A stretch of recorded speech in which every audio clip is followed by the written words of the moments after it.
នៅតែមិនចុះញោមអេរ៉ង់គម្រាមបើកការវិប្រហារលើបណ្ដាសម្ព័ន្ធមិត្តរបស់អាមេរិកនៅមជ្ឈមបូព៌ាបើអាមេរិកហ៊ានវាយប្រហារខ្លួនមុននៅតែមិនចុះញោមអេរ៉ង់គម្រាមបើកការវាយប្រហារលើសម្ព័ន្ធមិត្តរបស់អាមេរិកនៅមជ្ឈមបូព៌ាបើអាមេរិកហ៊ានវាយប្រហារខ្លួនមុនពាក្យចាស់លោកពលថាមិនទាន់ឃើញក្តារមឈូសមិនទាន់ស្រក់ទឹកភ្នែកមែនប្រទេសអេរ៉ង់ដែលមានប្រជាជនសរុបប្រមាណ93លាននាក់បានព្រមានបណ្ដាប្រទេសជាសម្ព័ន្ធមិត្តរបស់សហរដ្ឋអាមេរិកនៅមជ្ឈមបូព៌ាថាខ្លួននឹងបើកការវាយប្រហារទៅលើមូលដ្ឋានទ័ពអាមេរិកនៅលើទឹកដីនៃប្រទេសទាំងនោះប្រសិនបើទីក្រុង Washington ហ៊ានបើកការវាយប្រហារមកលើខ្លួនមុននេះបើយោងតាមការចុះផ្សាយរបស់ទីភ្នាក់ងារសារព័ត៌មាន Reuters នៅថ្ងៃពុធទី14ខែមករាឆ្នាំ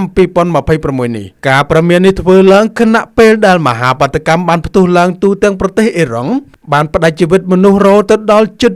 2600នាក់ហើយបាតុករជាង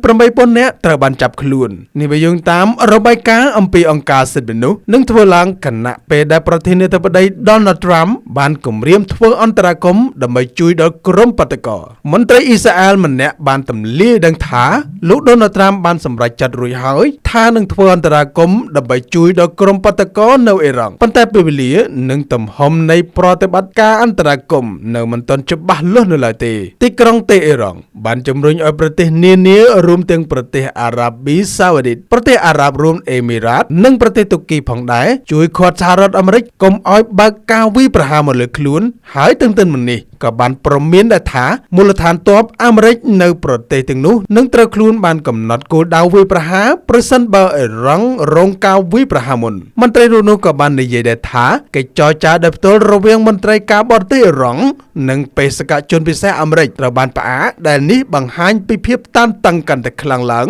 ដែលអាចឈានទៅដល់ចំណុចមួយដែលអេរ៉ង់លែងមានឱកាសបកក្រោយដោយនៅប្រទេសវេណេស៊ុយអេឡាខ្ញុំមុនីវ៉ាន់ពី RT News